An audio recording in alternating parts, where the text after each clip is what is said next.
Alright, what's up guys? Darkwing Dad here again. So we are starting the painting process today on Iron Patriot. Hopefully you guys watched part 1 of the how-to video. That's got a lot of information in there on how to get the mask to this level.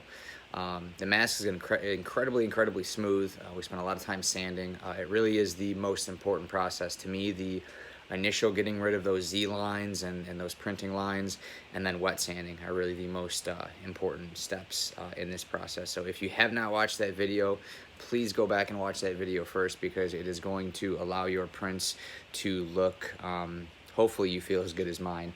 Very smooth, very few blemishes. There's a few things I'm going to show you in the mask here. I'm going to flip the camera around and kind of show you. You don't need to chase perfection with these masks, because believe it or not, the paint and the clear coat actually fill in quite a bit. Paint is different than just straight primer, so it lays differently, it fills differently, it expands and contracts differently. So primer shows all the defects. When I did the rescue helmet, there was actually quite a few blemishes still in the paint. And once I started laying a few coats of pigmented paint, and then the clear coat was really the biggest thing. I used a PPG paint, and it just laid beautifully, filled in a lot of those blemishes. The wet sanding helped a lot. So that's basically what this video is going to cover. We're not using anything special. I'm actually using the same silver that I used for the rescue helmet. I'm trying to be efficient and use the products that I have.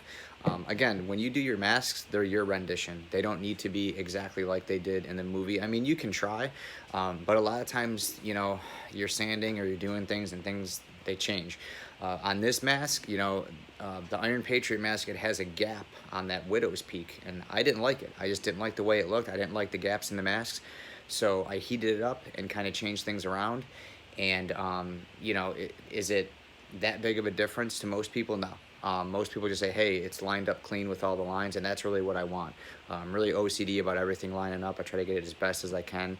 But at the same time, this isn't going to be used in the next Iron Man movie. Hopefully there is one.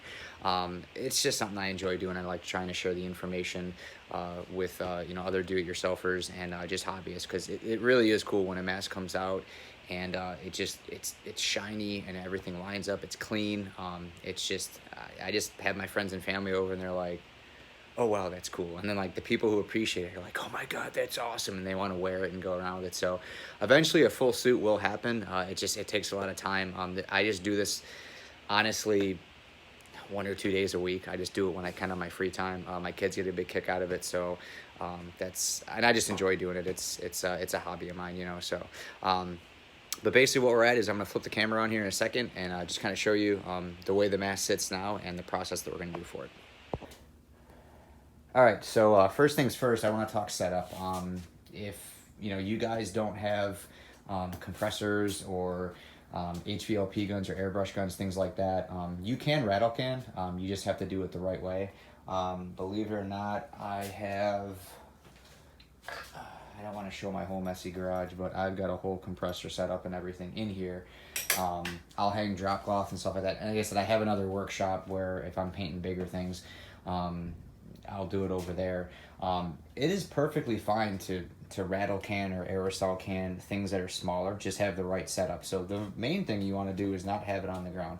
So you can see this is like my workout area. I got weights on the ground and stuff. I'm gonna move those in a minute, but have it off the ground. So what I like to do is I just have this little shelf that we don't use anymore, and I kind of suspend it across my bench, and I just put a box across. So you can see it's just Sam's Club box, Amazon box here. Suspend and lift these things up. Do it to where you can move them if you need to, rotate them around. Just do it section by section, but getting it off the ground is very important, because you can see all the debris I have on the ground here. You don't want things like sand and cat hair or just dirt and dander going up on the getting in the mask, because that's really that can turn into a lot of issues. When I primer these, I just primer these out on my screened-in patio. Heat is not bad when you're painting, but direct sunlight is bad, so that's why I'm doing it in here versus out in my patio, because there's direct sunlight in there. So that can really change the way that the paint dries. We don't want it to shrink too quick. We don't want it to crack. In here, I don't know, it's probably 90 degrees in this garage. It might be a little bit warmer. I do have it cracked a little bit just for airflow, but you know, I've got these fans, I've got air conditioners. I'm not gonna have any of that stuff on. I'm just doing it a little bit earlier in the morning. It's not a race. Don't try to throw tons and tons of layers on here. One coat at a time. Just your first coat should be very, very light.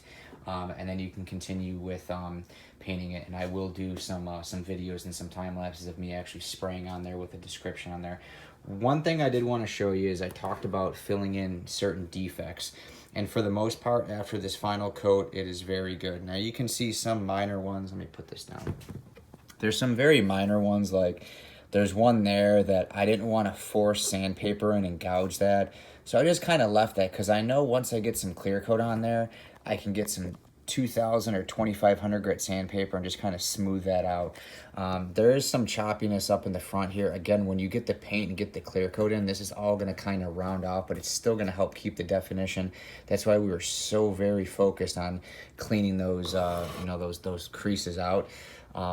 Like I said, there's a couple spots. This is where the mask actually closes. That's why, so you won't even see that. But you can see there's some very, very minor blemishes here. Things that I just couldn't get with sandpaper. It's all going to be filled in by the paint. So if you're doing this kind of stuff, don't freak out about it. Paint lays completely different than primer, you know. Overall, these are incredibly smooth. There's not a lot of blemishes in them. The paint is just going to lay totally different, and it's really going to help fill in those last minor blemishes. Understand, we're going to do 2 to 3 coats of paint and then probably 3 to 4 coats of clear. Yes, it's going to be wet sanded and knocked down, but after you do essentially, you know, 4 to 7 more coats of paint, this is going to be, it's going to look like ice, you know. So basically where we're at is I'm going to paint this by itself. The main color we're doing is silver. The majority of the helmet's silver. It's got red accents that go around there. Like I said, we are using a Rust-Oleum metallic silver, so it's going to look kind of like that. Some people like to use the paint and primer. I like doing that just because it's better. Now, as we move along and I do more of these masks and I have my little workshop set up, I will have completely different ways of doing this with HVLP. Again, the reason why I'm doing it, you know, in my garage is because there are people who don't have HVLP guns or don't have, you know, basically a separate paint booth is what I'm going to have.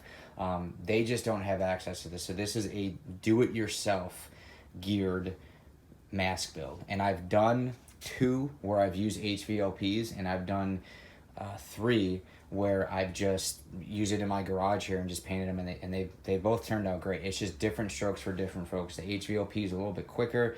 The material costs more. Essentially, if these are going to be hanging in your wall, you know, just for display, it's fine using, you know, over-the-counter aerosols. If it's going to be out in the sun, if you're going to be wearing it, you want something that's a little bit more durable, go with a PPG paint. So I'll explain all that probably in the more detailed videos when I actually get into showing you guys how to use an HVLP gun. But for now, all we're going to do is just get a base coat on both of these with silver, because like I said, the majority of the helmet is silver. Everything else is just masking off and taping everything off and filling it in with blue and with the red. So first things first, we're going to get these things painted, so let's get started.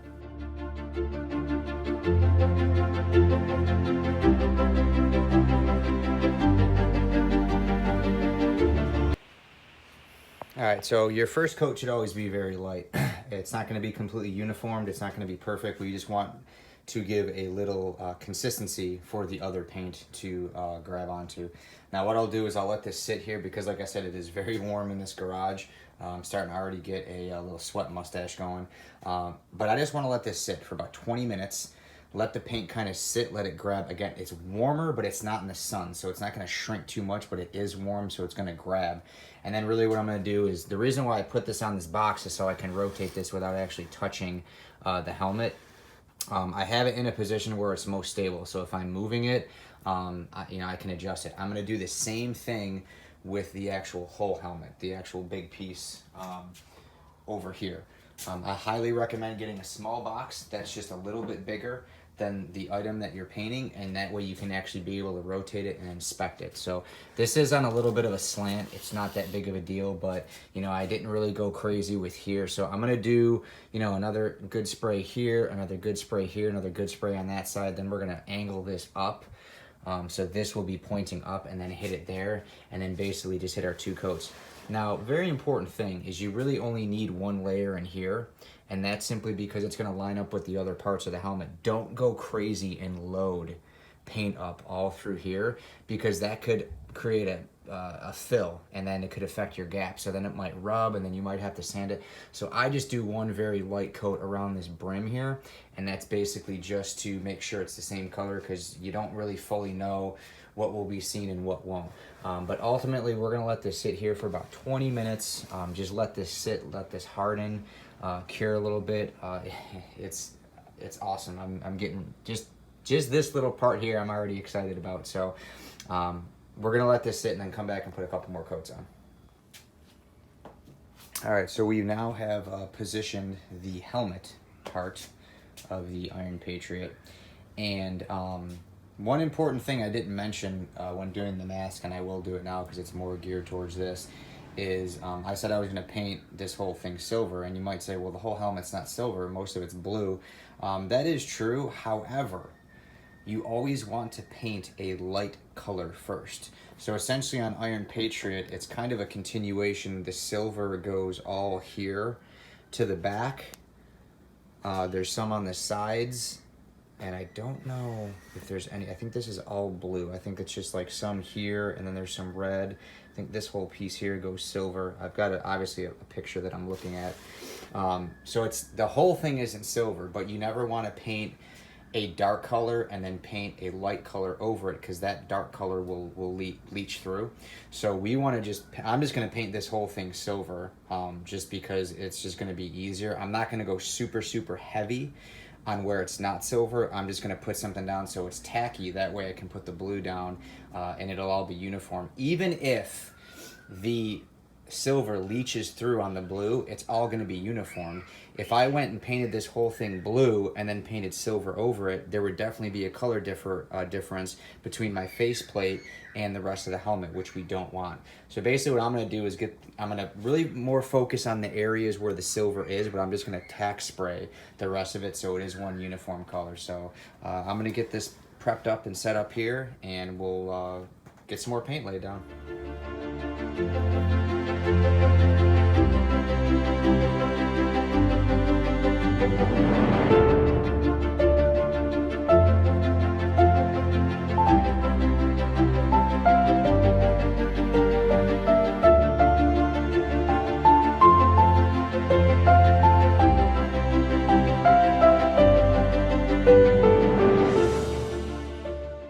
I had some wobbly box syndrome going on there. Little tip: tape your box closed. I don't know if you've seen the mask was wobbling a little bit there. I had to kind of support it. But overall, so far it's looking good. I'll flip it around, kind of show you both pieces here. This is just one quick coat for the paint to grab onto. I'll show you again the mask and kind of what I'm focusing on and what I'm not. But this is just something to grab onto. Lightest color first. You don't want to go with a dark color, because if you put a light color on top, like I said, it's going to bleed through. So this is just the first coat. Hopefully you can kind of see from the video, I was just doing a fanning spray. I really do like these Rust-Oleum and Krylon paints. The ones I'll show you here, if you can find ones with these blue tips, these spray great. That's what I use for clear. For the actual paint, I don't really worry about it, because that clear just kind of blends it all in. But again, I'll cover that when we actually get to the clear coat process. We've got a few steps before we have to do that. But essentially what I'm going to do is do a couple more coats, probably 2 more coats of this silver. I've got probably 30 to 40% left in this can. You can see I am sweating. It is hot in here. So the heat is going to help accelerate the drying for sure. Like I'm already able to pick up the mask and kind of hold it, so I'm actually going to place it over here. But really what we want is, I just kind of let these sit for 20-30 minutes. It's better to be safe than sorry. The most important thing when you're doing these builds is don't rush it, with the painting especially. If you're using adhesives, if you're using body filler, do not rush. Just give these things time to set. You rush your work, it's gonna, especially like with things like filler primer, if you rush it, you're gonna end up wasting time. You're gonna have to do it over. Filler primer, because it has small amounts of body filler, If you sand it too soon or use too aggressive of a sandpaper, it'll just gouge it. It'll just completely ruin it. Let these things sit. So you can see I'm in a hot garage. I am sweating. I am perspirating. Sweat mustache.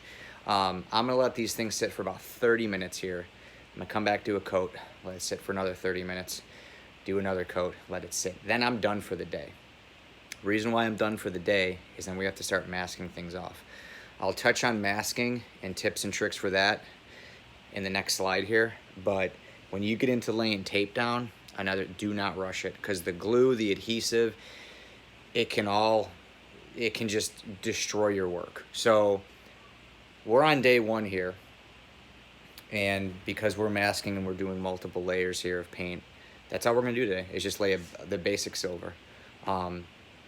Masking, it takes time. That's all I can say, is it takes time. So you'll understand more as we get along in the video. But I'll do a couple more time lapses of me doing the final coats of silver, give you a little 360 panorama on them when they're done, and move on to the next step. All right, so as promised, this is just a shot of the helmet. It's pretty much almost dry because I didn't lay it really thick. You can see how it's kind of splotchy, and that's because I just kind of laid it thin. But like I said, I will do at least 2 more coats at different angles, making sure that it is completely covered. I know I did not really get the bottom here very well, so I'll actually put that, kind of levitate this up on a pedestal and paint that. This was obviously no problem to paint. 2 coats of this, and this will be looking really good. So that's where we're at. We're gonna let these sit for about 30 minutes, do a couple more coats, and then we'll get into masking off and really trying to get Iron Patriot to move along. It's very exciting when you get to this stage, when you start getting paint on, you can really see your part come to life, you know. So this is just stage 1. This is looking more like the War Machine that Rhodes took over in the first Iron Man when it was all silver. So that's kind of what it reminds me of. But yeah, we're gonna let these sit, do a couple more coats, and then check back and see where we're at.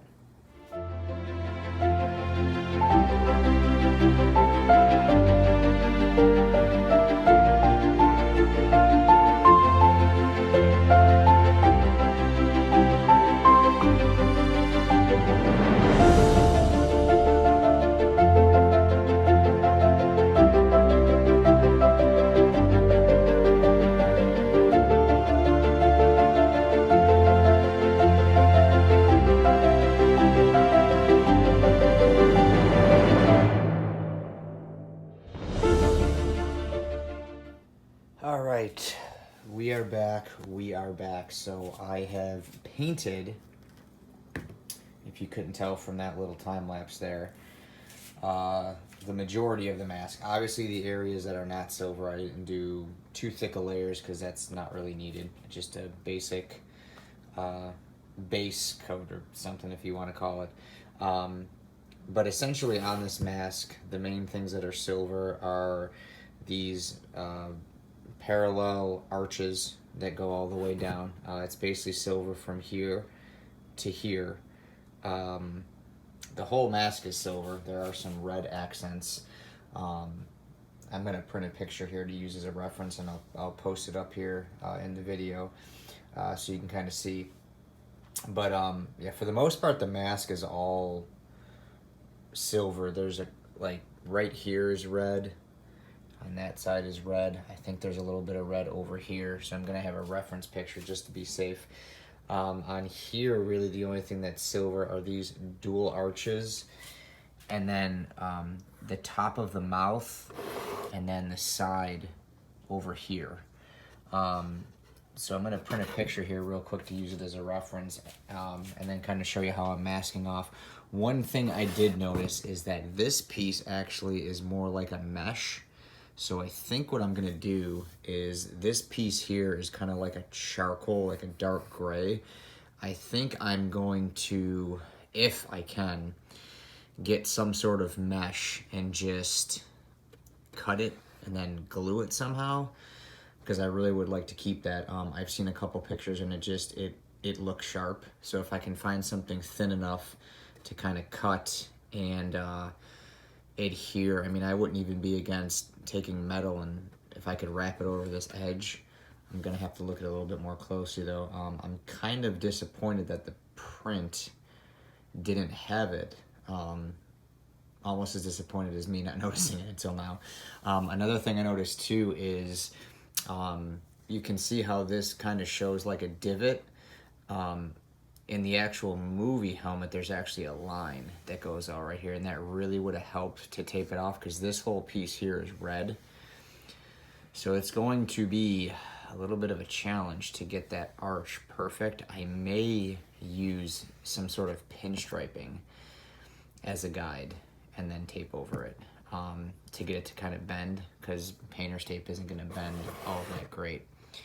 So definitely some challenges here ahead of me, but I am going to get this picture printed, have it as a reference, and then start masking this off. So I'll do it the little time lapse, and then once it's all masked off, I'll explain what I did and why I did it. So stay tuned.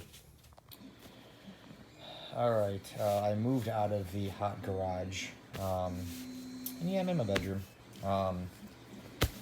I can't wait to get that workshop. It's going to be great, but you can probably hear my printer going in the background, printing some stuff.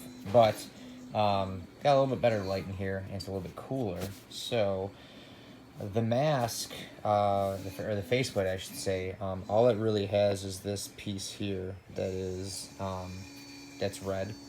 So really, all you're going to do is just mask this off. So the best tape that you could use is the 3M. It's the automotive masking tape.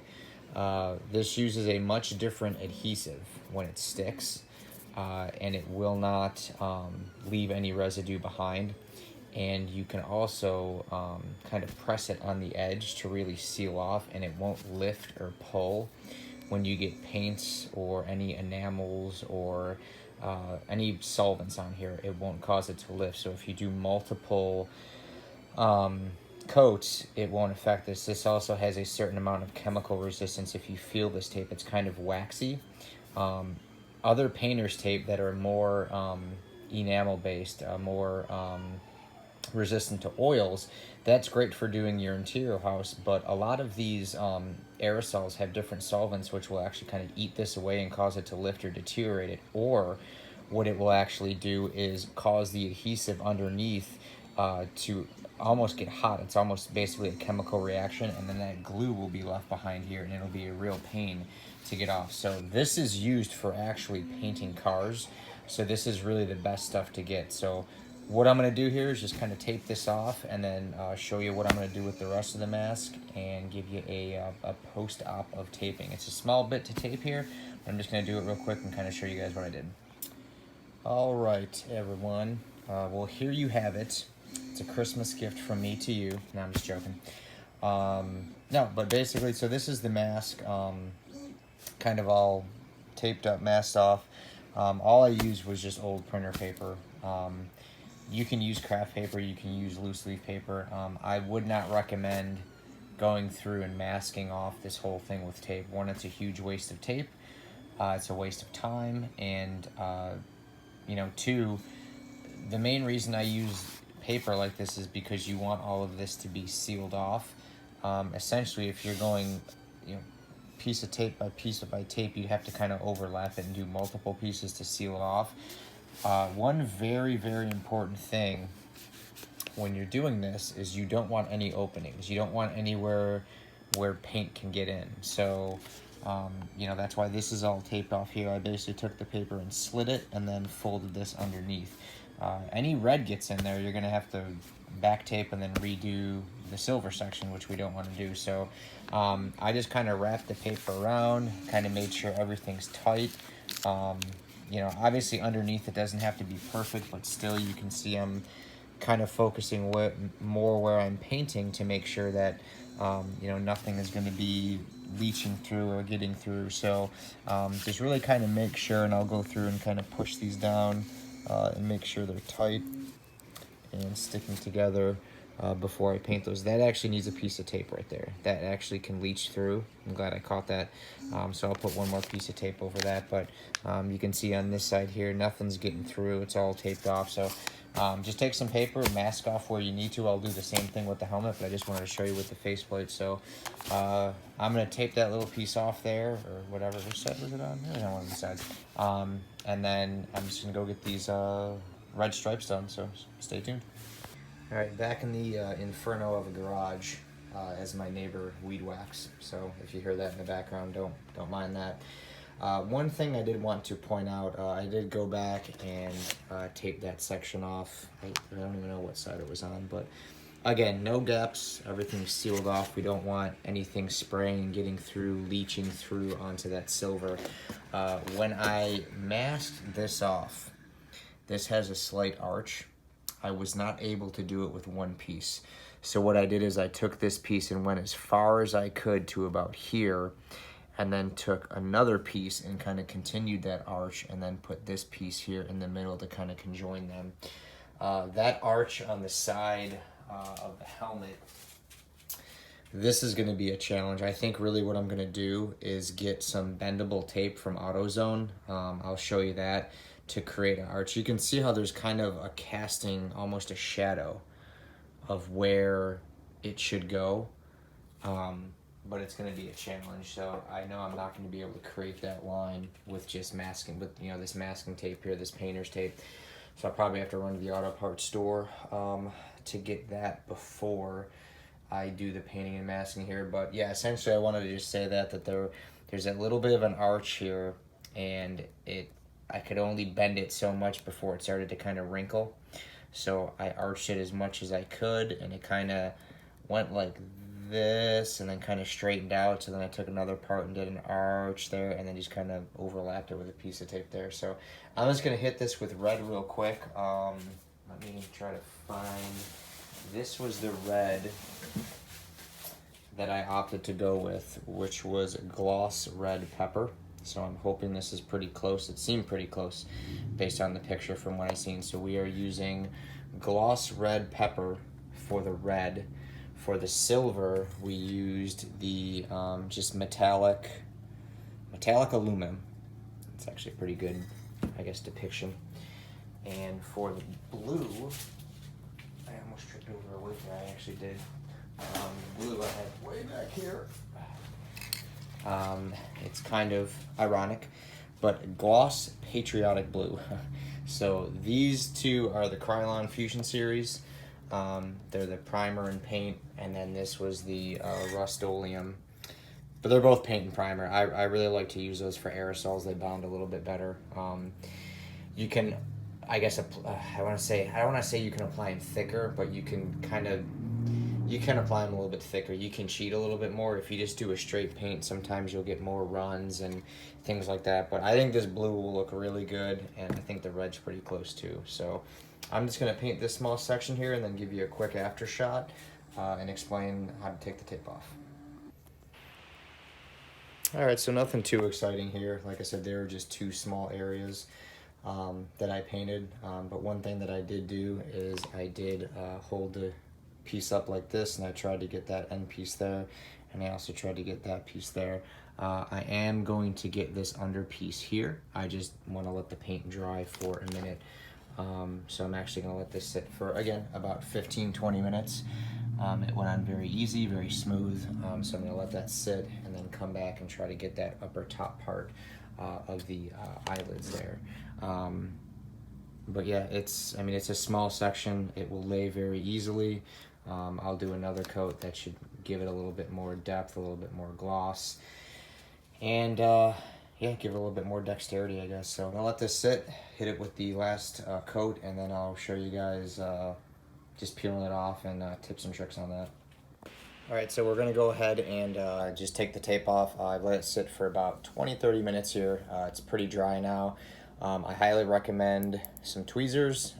It will allow you to really kind of get in there and peel that off. So really what we're gonna do is just start taking this tape and paper off and see how it looks.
running right there, but I'll be able to fix that with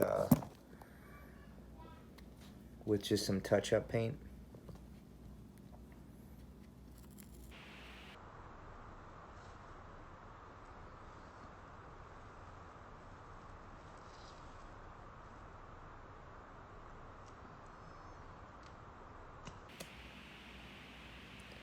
This side was super clean. But yeah, we just got a little bit of rundown right there, but I'll be able to touch that up with a fine paintbrush. And then this side was very clean. But overall, it turned out pretty good. Might have to clean it up a little bit on that edge, but overall, I'm trying to put this down here. Kind of get the idea.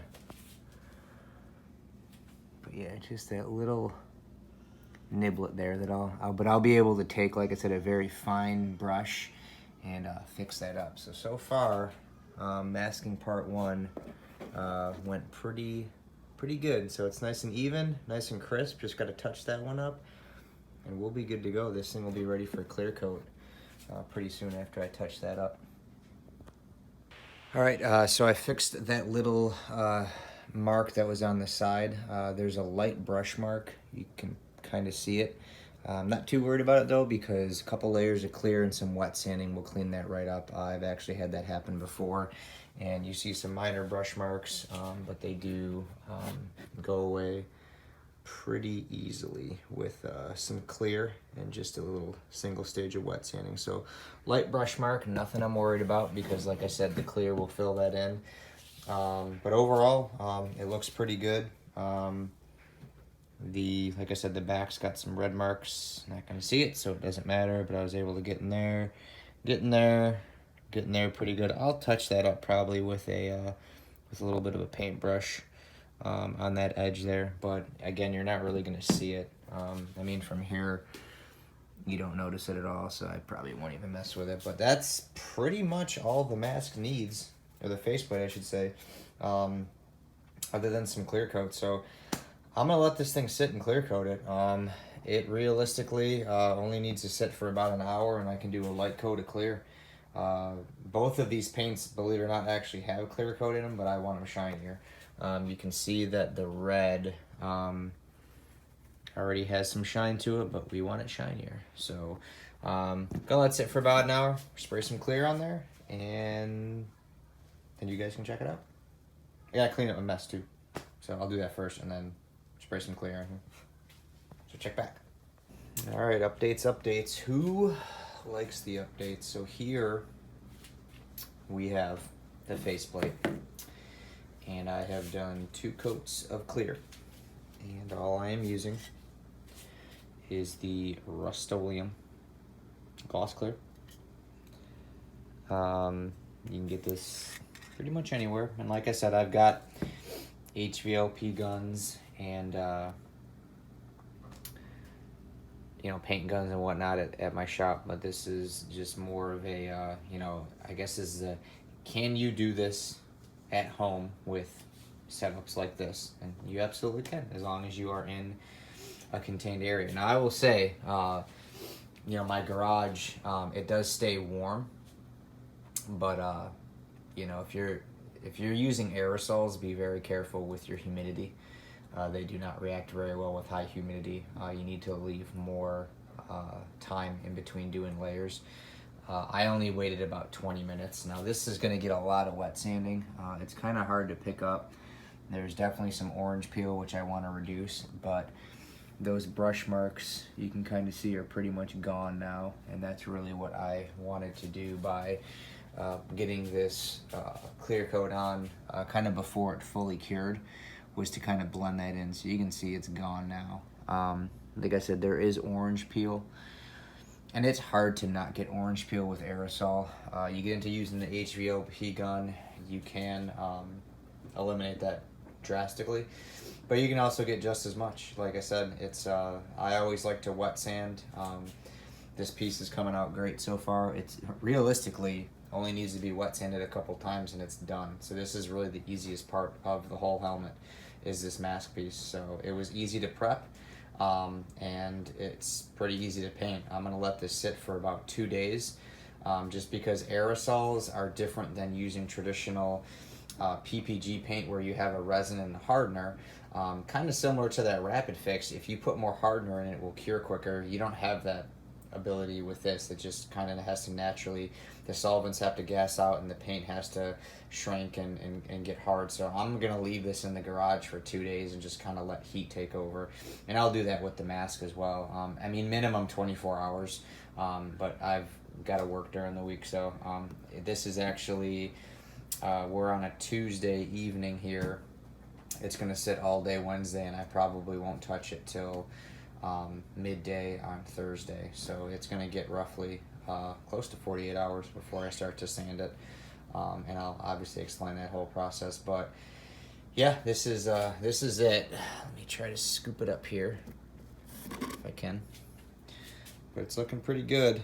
Like I said, it does have that orange peel, which wet sanding will reduce. I will explain all that. But it's got that gloss, it's got that pop that we want. It is going to look fantastic. I am optimistically optimistic that this is going to turn out better than the rescue helmet. So, and the rescue helmet was pretty awesome. If you guys haven't watched that video, please watch it. I'm trying to be a little bit more descriptive in this one, but yeah, so this one's going to sit. I'm going to start, next slides here are going to show some work on the helmet. So stay tuned for that.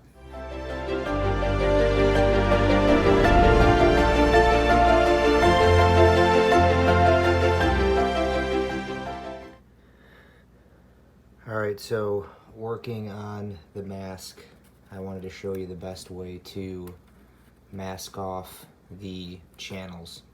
So, when you have hard lines like this, the best thing to do is gently overlay the tape where you want to cut. Take a plastic razor blade and kind of groove that out. It'll give you an outline of where you need to cut. Then take a real razor blade, go through there, outline the whole thing, and it'll peel right off. And it will leave you with a flawless seam, just like that. So I'm gonna do this top part here, and you'll see exactly what I'm talking about.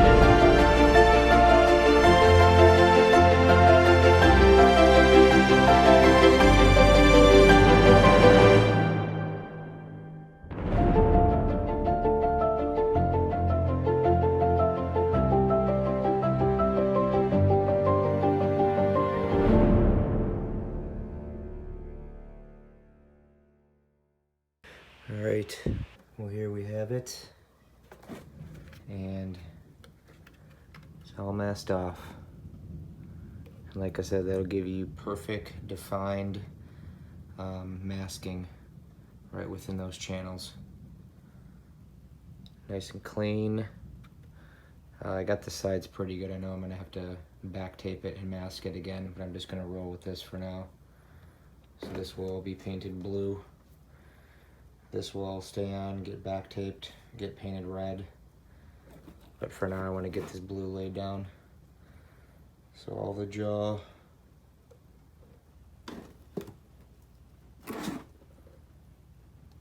everything else taped off. We're gonna get some blue on here. Let's see how it looks.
right, so here we are.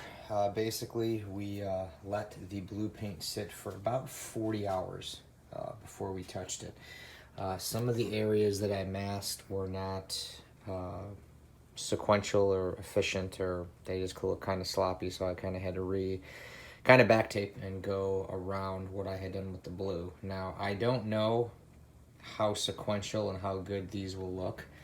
I may end up doing like a red pinstripe on the top and the bottom, kind of giving my own flair to it. I'm going to see how even I can get these. It's going to be difficult. Again, this is just all freehand stuff, so we'll see how these new red stripes look. But I did the same method before with the overlapping the tape, going over it with the plastic razor blade, and then slicing it out and peeling it off. So everything that's masked off here is all going to be red. So everything's taped off nice and clean. Everything is taped off underneath. So we are going to do a couple coats of red and see how this looks.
Well, here is the helmet coming along nicely.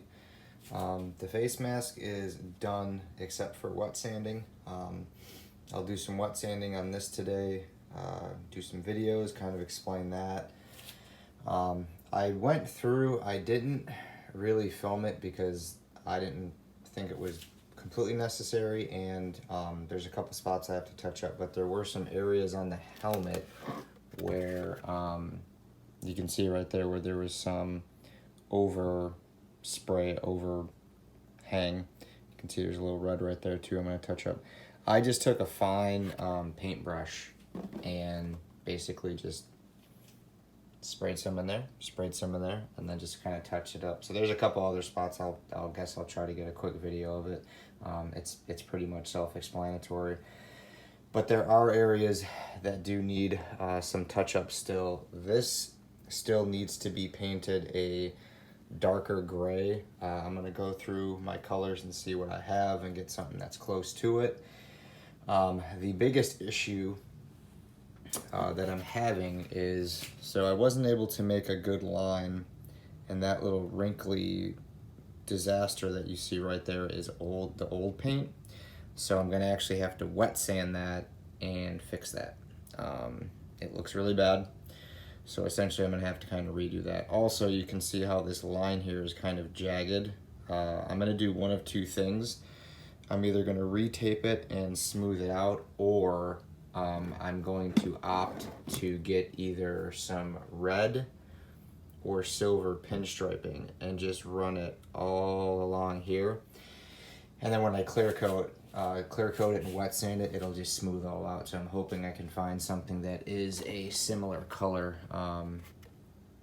This side's not quite as bad, but it's just jagged, so it needs to be all kind of smoothed out. It's very hard to get that perfect. This side too has that little, I don't even know, whatever you want to call it, but the inner line is pretty good. So I will have to wet sand that.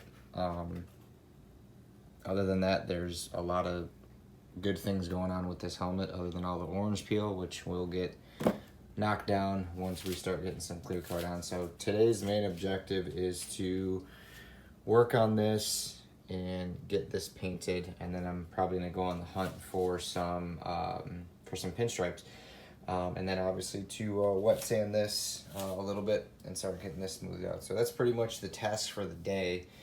And then really I got to get this area cleaned up because it is a disaster. There's paint everywhere and my feet were turning blue the other day, so I got to get this little area cleaned up. So that's what's on deck for today. So I don't know what the next part I'm going to do here. I'm going to get some coffee in me and then probably start taping this off, get this cleaned up, because you can see right here too, it's a little sloppy, but I'm going to be able to back tape that. Hit that up and then clean it up. So gonna start probably doing some taping, wet sanding this, and then get some paint on and get this cleaned up. So we should have some updates for you shortly. All right, as promised, here is the wet sanding video. Had a little water here on the helmet, had to get it off. So first I want to show you the before, and this is just a section where the paint kind of got overlapped and kind of messed up. So you can see, so what this was existing blue paint, and then when I painted back over it, for some reason that reaction happened, probably because it wasn't a hard line and the paint kind of seeped in there. So it looks not good, so we want to get rid of it. So what you have to do is basically wet sand it, and then it will have to get repainted. Now, I am going to get some knife tape, so I'm not going to paint this today. I'm just gonna order it online. It should get here in probably 2 days. It's on Amazon. I could provide the link if people want this. Overall, I'm happy with the way this looks. I do have to wet sand here and get rid of that, because this has to come more this way. So I am still gonna wet sand all that, but I just kind of wanted to show you what you're looking for when you wet sand. So you can see how it's more smoother now. It's not bubbling out. It's sinking in, and that is okay, because if you do a couple coats of paint, that will actually resonate in those craters and then kind of self-smooth it out. And essentially when you clear coat and wet sand, you're gonna level it out anyway. So a couple coats of red will fill that out. Obviously I've got a wet sand down here, but I kind of wanted to show you how it is not sticking out. We don't want it stick. We can't fix it if it's bulging out, but if it's cratering down, that's not the end of the world. That's okay. We can level all that out. So what I did is I used 2 grits of sandpaper. So I started with 1500. You can see the little piece I ripped off, and then I went to 2000. I recommend using a little bit of dish soap for lubricant, and then obviously water. So what I did is I just have this, and I'll just kind of put some water on here, put half a dab of Dawn on my sandpaper, and I just basically fold it over, and you don't need to apply a lot of pressure. You know, you're not trying to strip this completely off, you're trying to smooth it off. What's funny is this is actually so much smoother than this. I don't know if you can hear it. Not really, because my printer's going off in the background. But it is incredibly smooth compared to the gritty, textured paint. And that's why we want to wet sand and polish.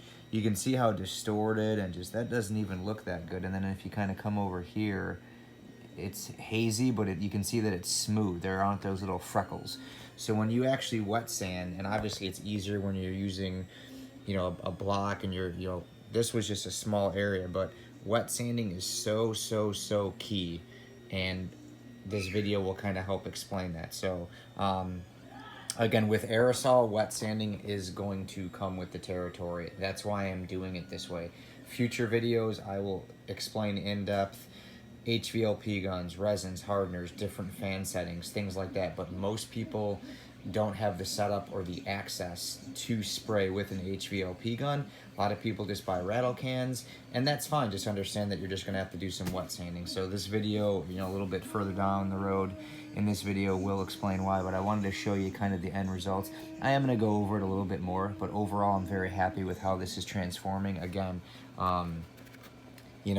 to leave that on there looks absolutely horrid.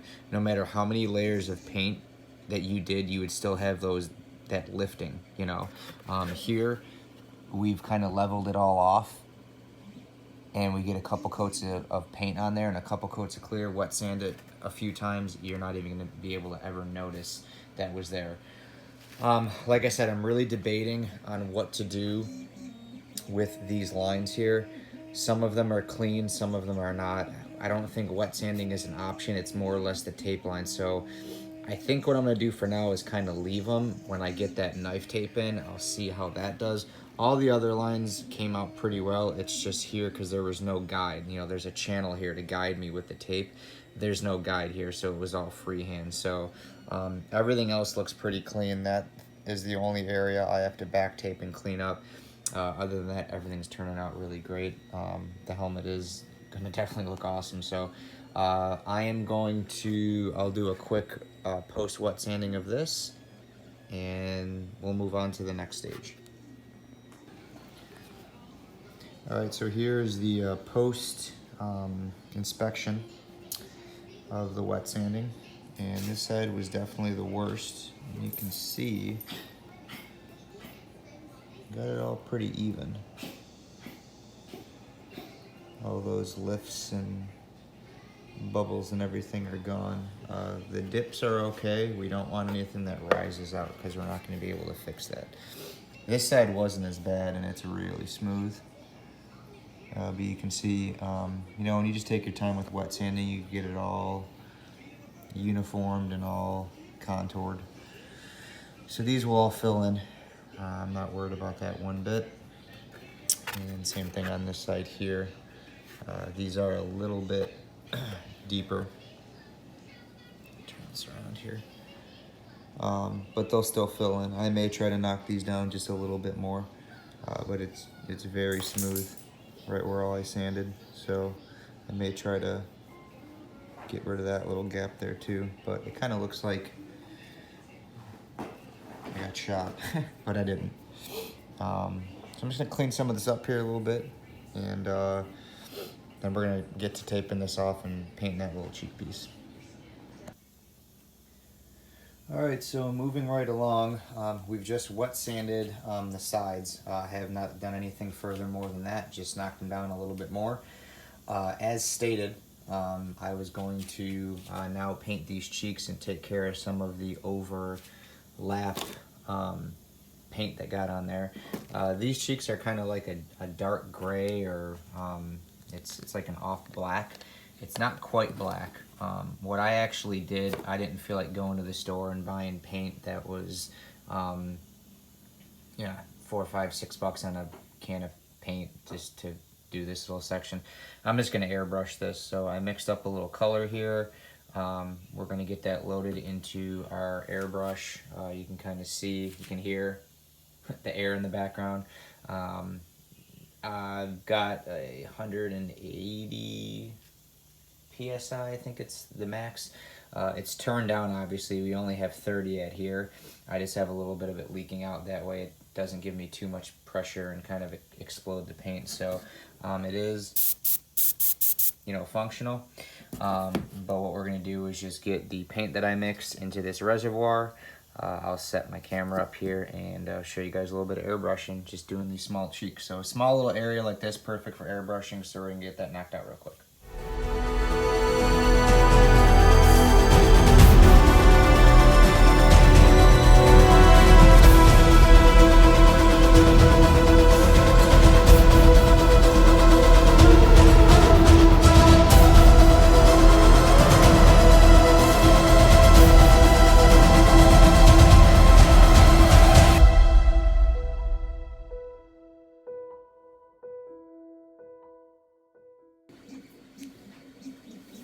All right, so here we have the helmet. Nothing has been wet sanded yet. I basically just unmasked it and did the cheeks, and iffy on it. They look kind of a little bit darker. I wanted to go for more of gray, and it just kind of turned out black. On the paper I was spraying it on, it was gray, but for whatever reason, it's not black, but it's darker than what I anticipated. I do have to wet sand it. There is some little blips in there that I have to wet sand out. There's also, this edge is actually pretty clean. This one's got some stuff going on. I'm gonna have to end up back taping this whole thing and redoing this red. So, and then obviously there's some spots up here. There's a little overspray right there that I have to knock down, and just some other general things that I have to do. But it's getting close and it's looking good.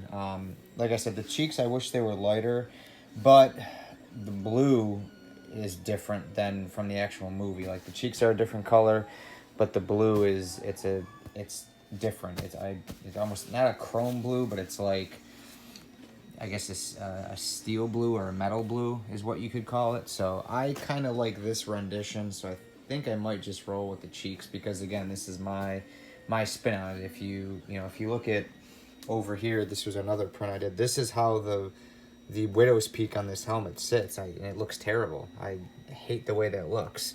Mine is completely flush. There's no, and obviously this is gonna get sucked up when I glue it in place, but it's completely flush. There's no gap. When this comes out like that, it's not. There's a huge gap. This actually sits above the faceplate.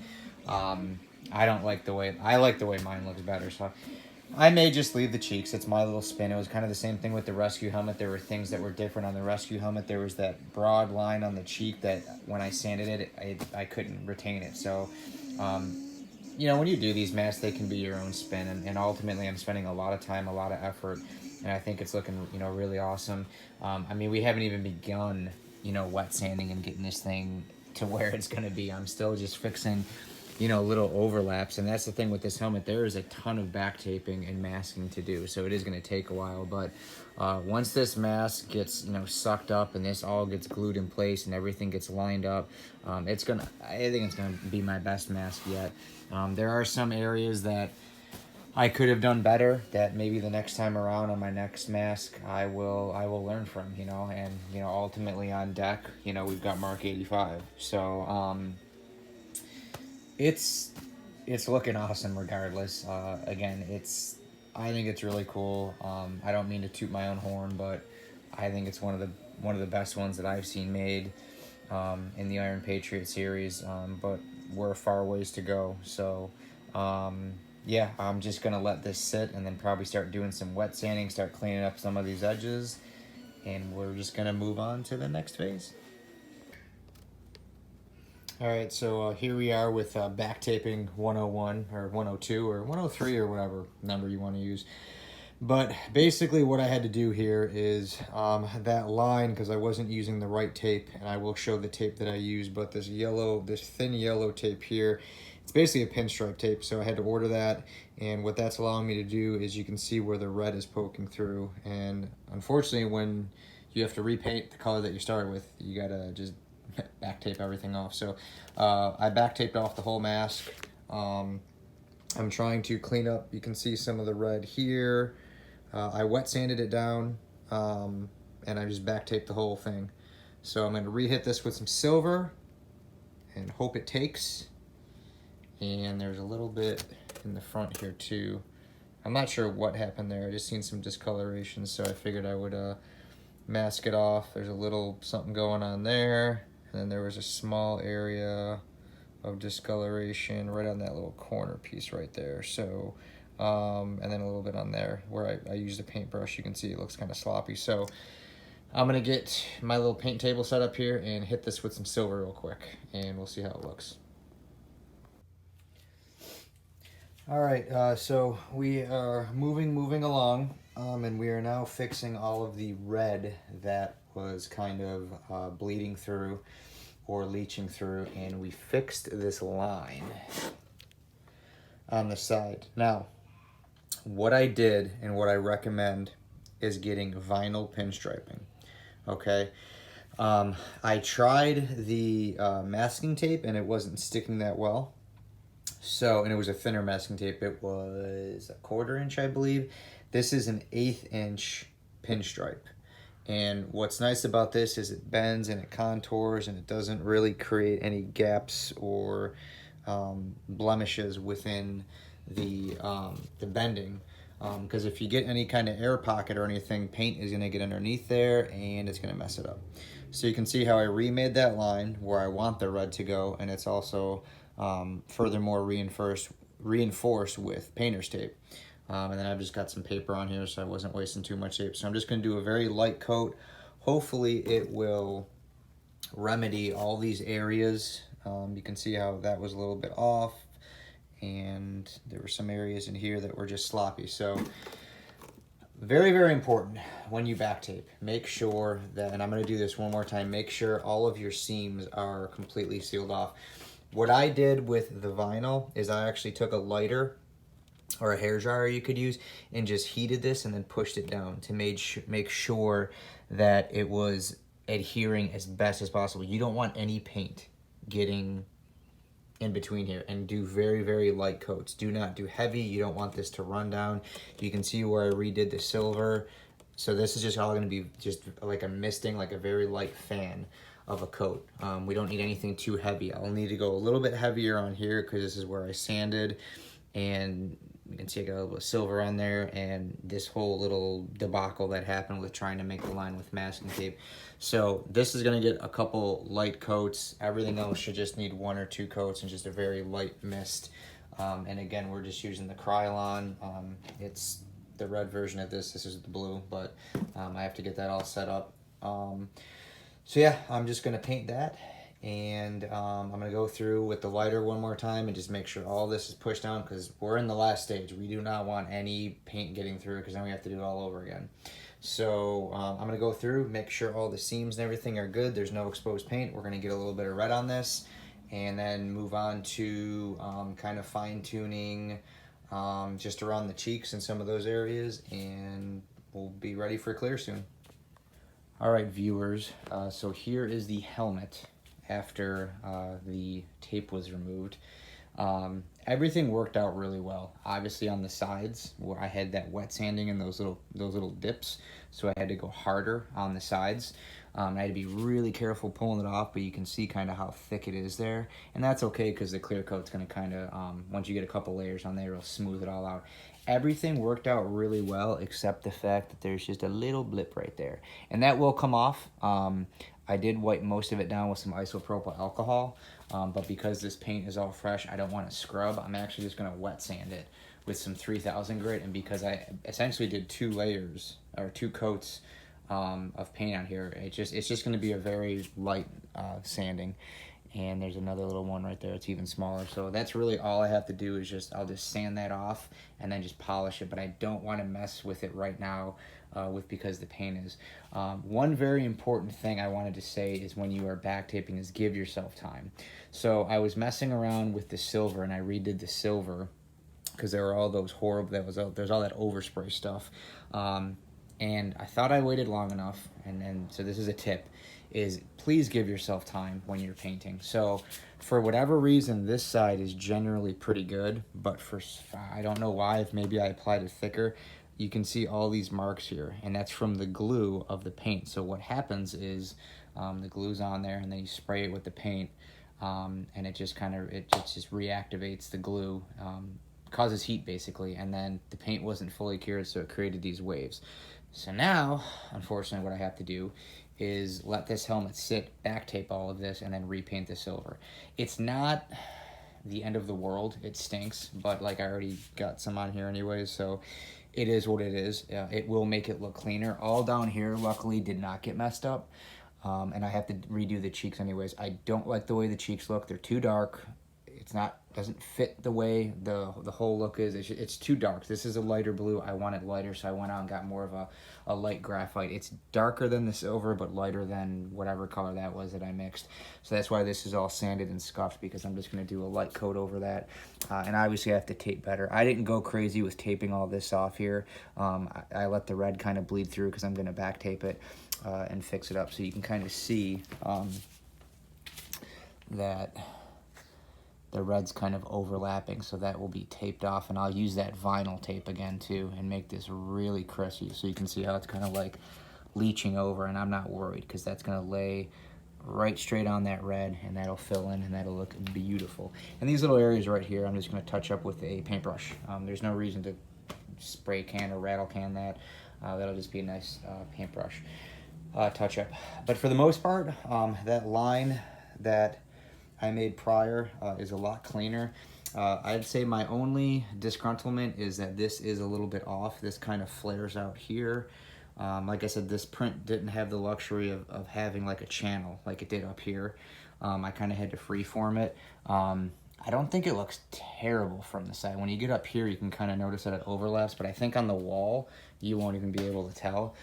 This is just something that I'll make notes of, so the next helmet that I do, I'll either look for that part or I'll make my own channel to kind of guide me. But there are some divots in here, but once we put a couple coats of clear on, wet sand it, it'll be good to go.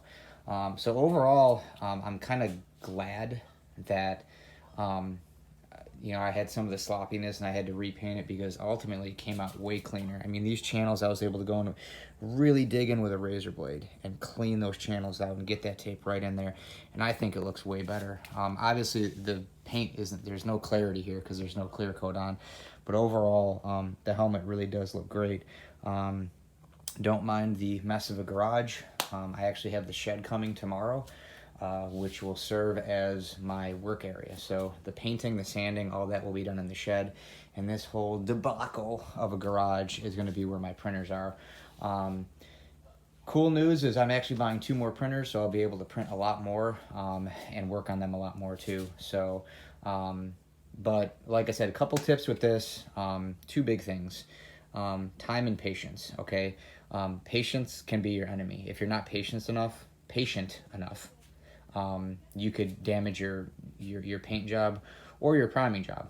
You know, you sand it too quick and the primer's not fully dry, you're just gonna gouge it all up. You can see what can happen here. And I show things like this because mistakes can happen. You know, this was sitting in my garage last night. I thought it was hot enough. I'm like, I'm gonna, you know, tape over this and paint it blue and blah, blah, blah.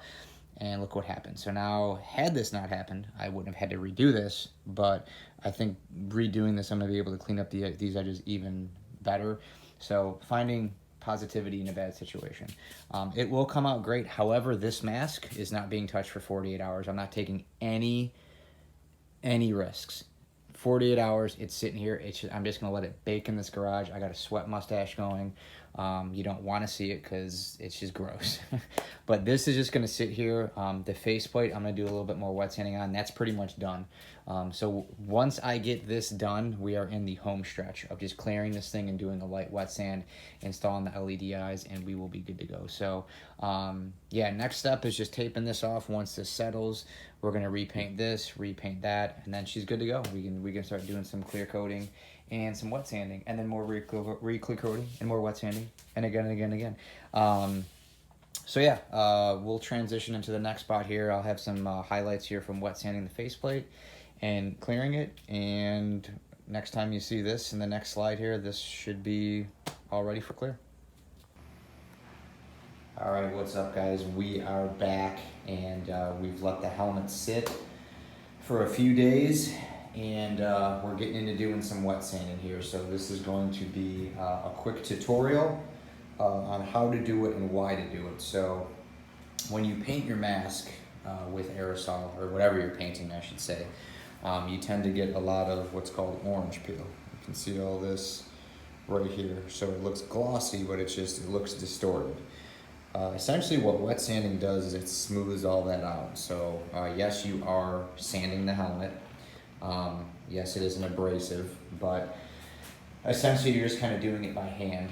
and you're going at a slow but steady pace to remove that textured orange peel, so it leaves your mask looking crisper, sharper, more refined, just overall just better quality, you know. And there's not a ton that you need, so I'll kind of go over it now. You can use, depending on your structure, whether it's curved or straight. Some people like sanding blocks. I do use them for some time. Certain things, they are flexible, which is nice. I honestly like to use an old wallet. Like this is literally one of my old wallets, because it contours nicely with your hand. I highly discourage using just your hand like this, because your hand has dips and curves and everything, and you won't get that kind of flush contoured curve that you need on certain arcs and things like that. So I do recommend using a wallet.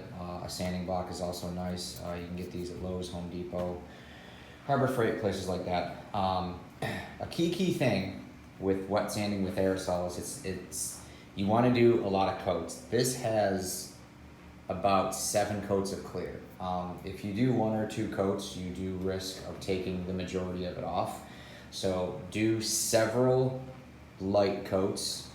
Don't load it on. That's obviously a no-no for aerosol. Do a bunch of light coats. Give about 30 minutes in between, 30 to 45 minutes in between, depending on your temperature and your humidity. Humidity is a killer. If it's very humid, you're gonna wanna wait longer. But do about 7 coats. I did 7 on here. You can do less if you want, but I knew I was gonna do a good amount of wet sanding, so the more the merrier. But basically, all we're gonna use, you don't need like crazy heavy sandpaper. This sponge here is 1,000 and 1,500. That's way too aggressive for this. You do not need anything that aggressive. I actually use this to do my primer. I was just showing it for demonstration. So what we're gonna use is 2,500 grit sandpaper. You can see I ripped a small piece off, and a 3,000 grit Trizat pad by 3M. Again, all we're trying to do is get rid of this textured look, okay? So if you flip over where I've already started sanding, you can see it's dull, and that's okay, but you can see how it's looking smooth, okay? When we re-clear coat it, that's gonna reactivate all the gloss. So basically what you want to do is you want to work in all these areas and try to get it as smooth as possible without stripping any paint off. You can see the flat areas are super smooth. So, and then when we hit it with the clear, it's just gonna look amazing. So that's pretty much it. I also like to have some towels laid down just so you're not scratching your helmet if you turn it to the side. I have a towel here just to wipe off excess water, and then obviously a spray bottle for obvious reasons. Some people will dunk these in. I just spray it on. You can tell that you are sanding good by one very simple way. So you can see back here, I have not sanded at all. The water's beating, it's hydrophobic because it has that naturally in the clear coat. Up here, if you spray, you can see it's distorted. It's not as clean, it's not as crisp. The heavier you put it, it starts to almost sheet. Whereas here, it's just, there's a nice tight bead, it's hydrophobic, it rolls it off here, it tends to stick more. So that's a good sign. That means that you're getting it, as the water spreads out, it means you're depleting that clear coat. So that's a good sign when you get it kind of like that, when it's more spread out, not as defined. That contact angle has been reduced quite a bit just by sanding. So we want something distorted looking like this. That's how we know we're getting it level. This means we gotta do a little bit more work. We haven't even sanded this. So I will get the camera set up here and do some sanding.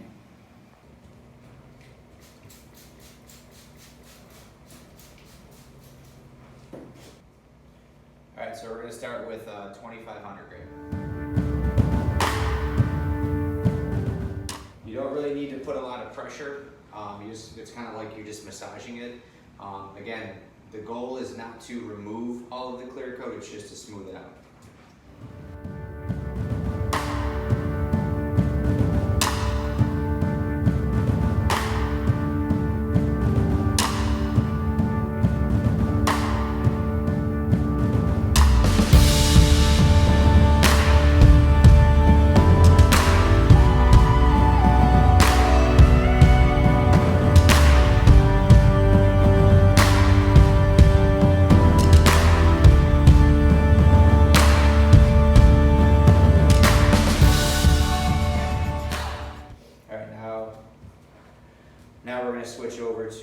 3000.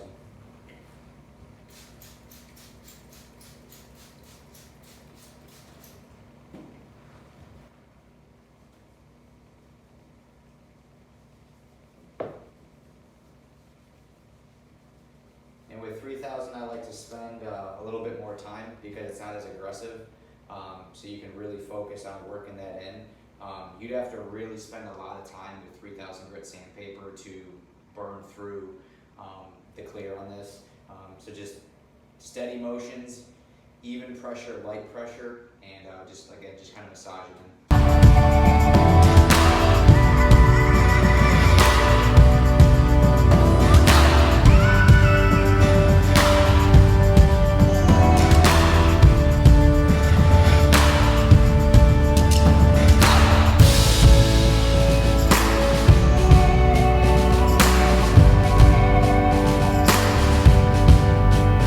POV shot so you can kind of see what we're aiming for. So you can see how all that texture is going away,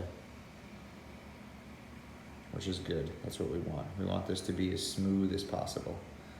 Now we don't want to go crazy our first round, so I'll probably hold off on this and then add some more clear and then wet sand it again. But that's what we want, is that orange peel to start to go away. And that's what we're getting.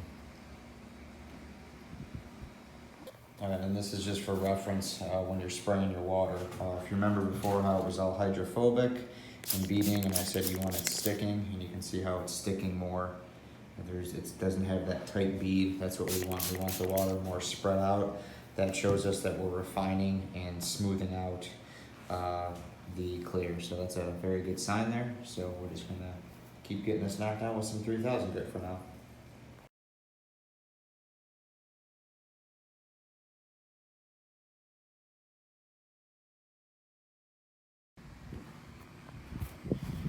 All right, so we're out here in the sun.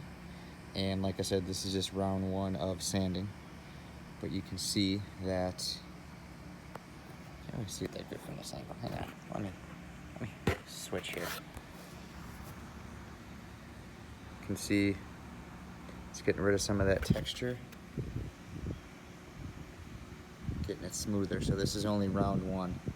So we don't want to go too heavy, too crazy when we do this sanding.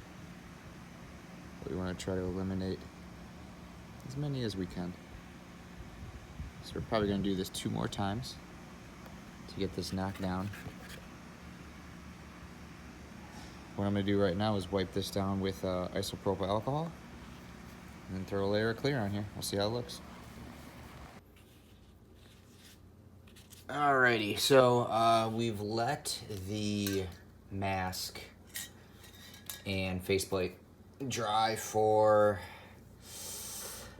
about 14 hours. So basically we wet sanded it with 2500 and 3000, and then I did 2 layers of clear. So the initial layer I did was very light, and then I did it a little bit heavier. I waited about an hour and a half in between, so roughly about 90 minutes.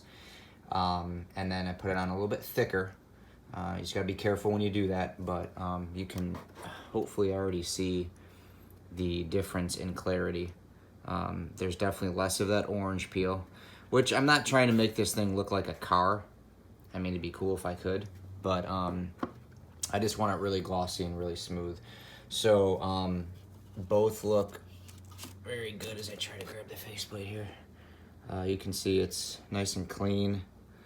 It's just looking a lot smoother. There are some areas on the side, and I did this in the garage so you could see because there's better lighting. See how it's kind of grainy? So there's some areas here where that's just overspray. That's why it looks so faded. That graininess on the side, we got to get rid of a little bit more. When we get to this part here where it's basically overspray, that you have to wet sand and polish, and I'll show you how to do that, how to clean that up. But you can see that there's certain areas that are a lot cleaner, a lot crisper, and then this is just overspray here. We'll clean that up with wet sanding and polishing. So I'll show you that, but overall it's definitely a lot cleaner and a lot crisper. So what we're gonna do is wet sand this again with just 3,000, and then I'm gonna go over it with 5,000, and then I'm gonna hand polish it. And I'm hoping this is the last round of wet sanding I have to do. I may do 2 more rounds, I may do 1, but it's getting to the point to where I'm putting so much clear, like you can kind of see, like this line is, you can still see it, which is good, but it's like, it's filling in with clear. There's so much clear on here. So, yes, I want these masks to pop, but it just gets to the point to where and when am I wasting my time and my money? You know what I mean? So, these look great. Can they look a little bit better? Sure, and that's all we're going for, is a little bit better. And I think overall they do look pretty good.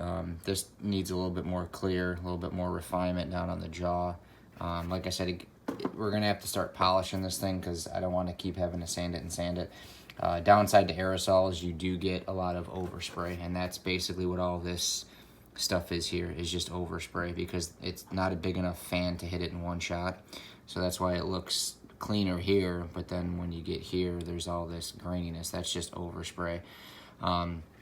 So we'll wet sand this down with 3,000 and 5,000, and then do a polish, and then determine if we want to do another round of clear coat or not. So yeah, we're gonna get that set up here momentarily and come along for the ride.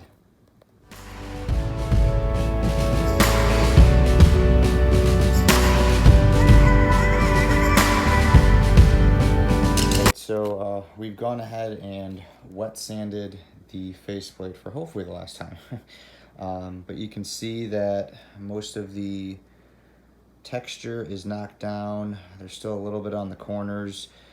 My whole thing with corners is you got to be really careful because you don't want to burn through. On the corners where sandpaper makes contact, that's going to be your main point. It's a very aggressive point. There's going to be the most agitation and friction there. So if you go too hard, you can burn right through that. So again, I am not chasing perfection on this. I'm just trying to make it a little bit more nicer than what it was. So there is still some on the edges, but for the most part, it's pretty smooth, it's pretty clean. So what we're gonna do now is actually polish this. So I've hit this with 3,000 and 5,000. So now we're gonna get on to polishing. Now, hand polishing takes a long time, and it's really not as effective as if you had a mechanism or a tool. This is a very easy way to turn a drill into a polisher. So this is just a standard drill, Porter cable, and I have this little attachment. It's kind of worn and old and beat up. This is actually a headlight restoration kit. So I'm going to show you 3 pads that I use, but you can actually buy this kit, and I'll leave the link in the description. You can get it at Walmart. I think Lowe's has them. I know Harbor Freight has them. They're made by 3M, and basically this just attaches to the drill. So if you were to loosen the drill, this piece comes off. It has just a rod here that goes in here. You tighten it, and when you use the drill, it spins with it. So it basically turns a drill into a polisher. What this kit is for is you put sandpaper on it if you're restoring headlights. So when headlights get all oxidized, you basically take different grades of sandpaper, you sand it off, and then you polish it. So in a sense, could you do that with this? Yeah, you could. That's a little bit risky though, because you could just burn right through it. But what we're gonna do is just do a 3-stage polish, okay? Now, you may be limited. That's why I said if you wanna just do just a standard polish with 1 pad, you can get this headlight restoration kit, readily available at Walmart. It's probably the most common place that'll have it. I don't know if places like Target or other places will have it, but Walmart definitely has them. So you put this adapter on, and then what I'm going to do is use a wool style pad and with compound, because compound is the heaviest. And then I'm going to take my compound and my finishing polish and kind of combine them together, do 2 dabs on this pad. This is a polishing pad. Wipe it off, and then I'm going to put finishing polish on this finishing pad, and then wipe it down. And then what I'll do is I'll scan it over, see how it looks. If I decide to clear coat it, I will wipe it with isopropyl alcohol and re-clear it, and it'll pretty much be done. But what I'm going to do here is just set the camera up, do a little time lapse so you can kind of see the process, and we'll see how this looks in a minute.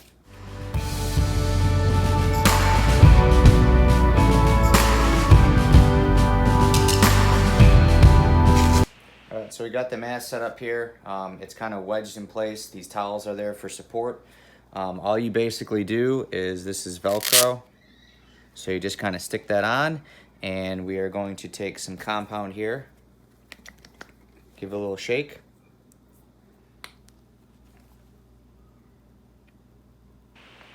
We're just going to do 2 dabs. That's really all we need. And this will probably take 2 processes because it's going to be hard to get on the side here, but really all I'm going to do is just kind of spread some of this compound out here on the shield. And like I said, we'll probably have to kind of hold it with a hand to try to get the size, but I am going to support this with my hands, and I'm going to actually leave it on setting 2 here because this is a cutting process.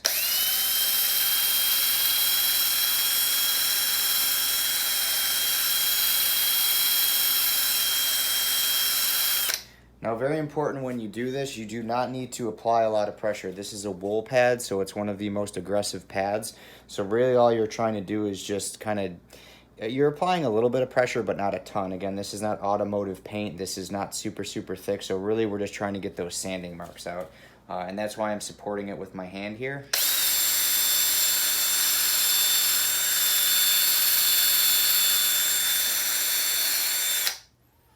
Okay, so now since we're getting off to the side, it's going to be a little bit harder. So I'm going to just straight hold this in my hand.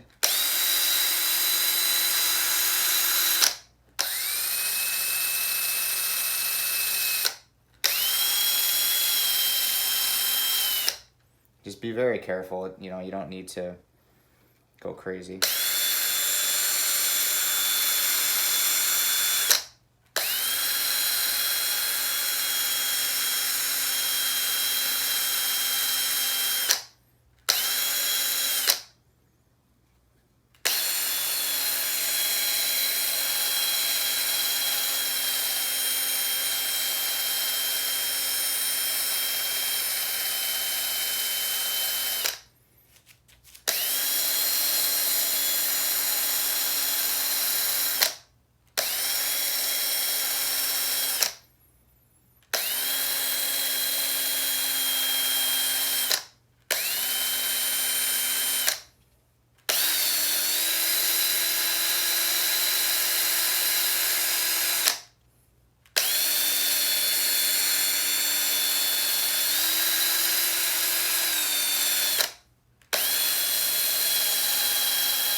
All right, so I think overall that's pretty good.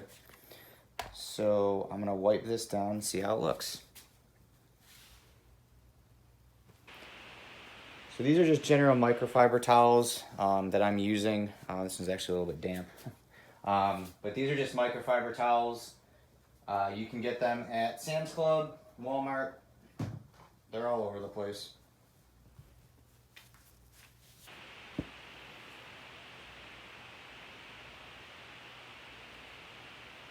And I want to basically just wipe the compound off because we're going to switch over to a polish after this.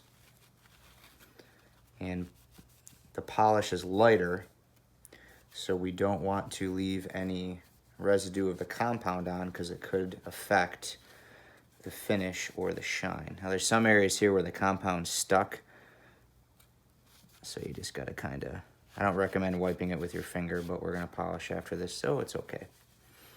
In worst case, if you get some compound or something stuck on here, you can always go to some isopropyl alcohol and it will remove it.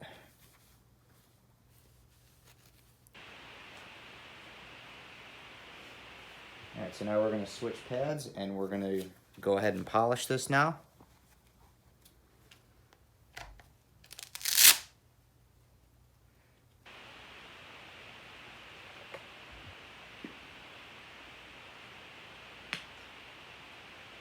we're just going to do 1 dab of compound.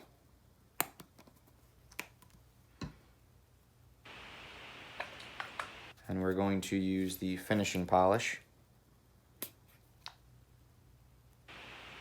Put a little bit more of that on, that way there's more polish than compound. Kind of spread these out here. It's just kind of like that.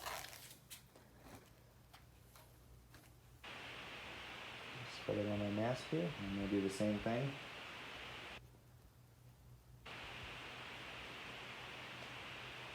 I'm just going to hold it, it's actually easier.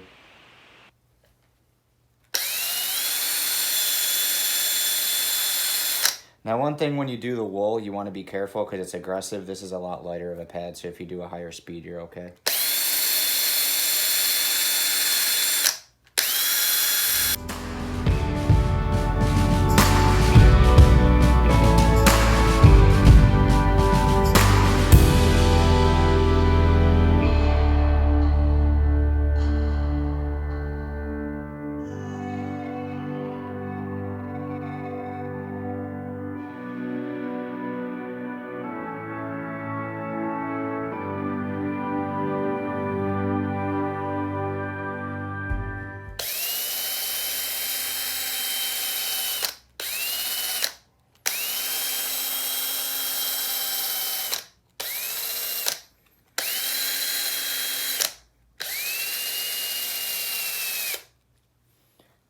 We will wipe that down.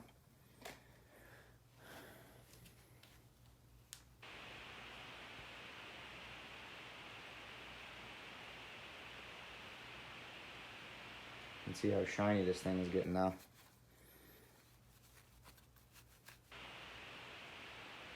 So, like I kind of explained on the Iron Patriot mask, when you have a big area and you get that overspray, like you're not going to just want to keep loading clear coat on because you're never going to get that overspray is just going to happen. You know, so realistically, this is the Iron Patriot helmet will probably not get another coat of clear. I'll do a 3 or a 4 stage on the helmet part. And even this is looking great. I mean, this is just looking nice and shiny, nice and refined. Got some polish on here still.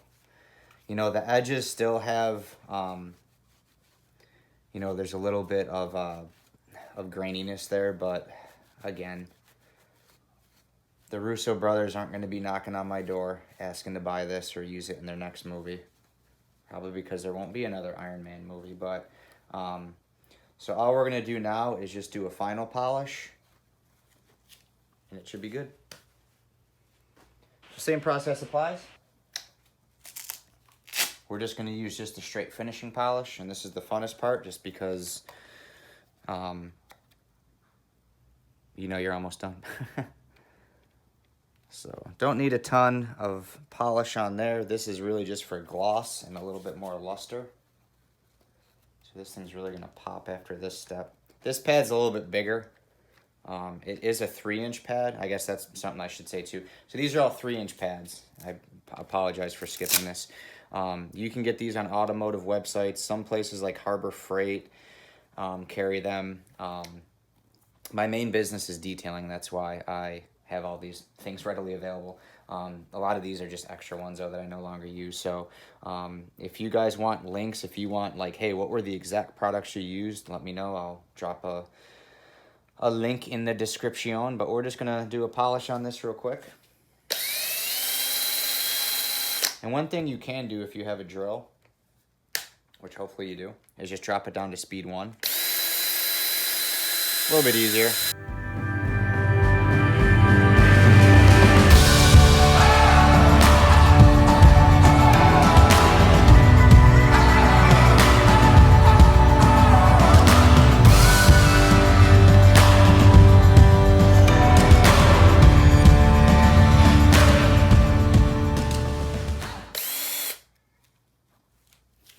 All right, now we just gotta wipe it off one last time.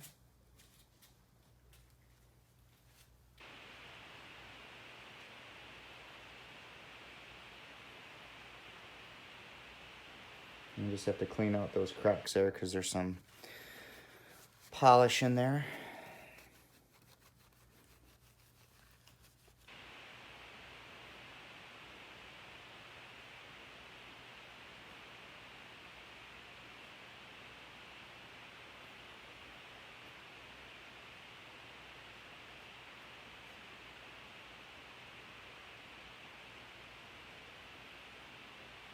tell you, for doing some hand sanding and using a drill, it's pretty glossy. It's kind of hard to see.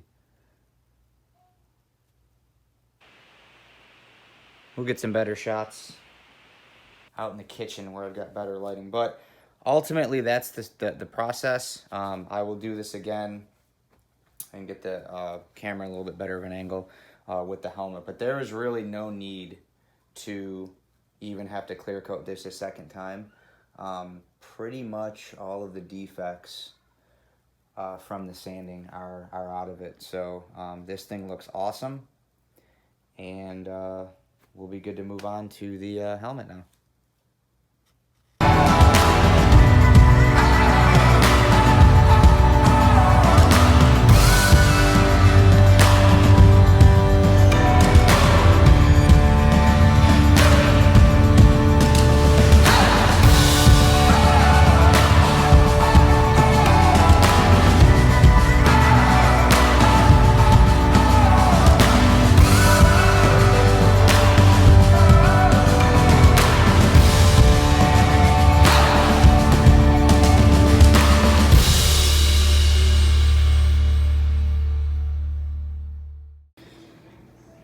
Alright, moving along to the next part of the video. No, I didn't put the wrong section of the video in. I'm using an old faceplate template to basically show you what we're doing next, which is the LED eye install.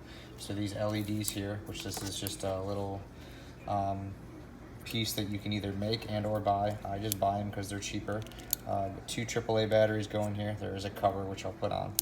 But turn that on, you can see it turns them on and off.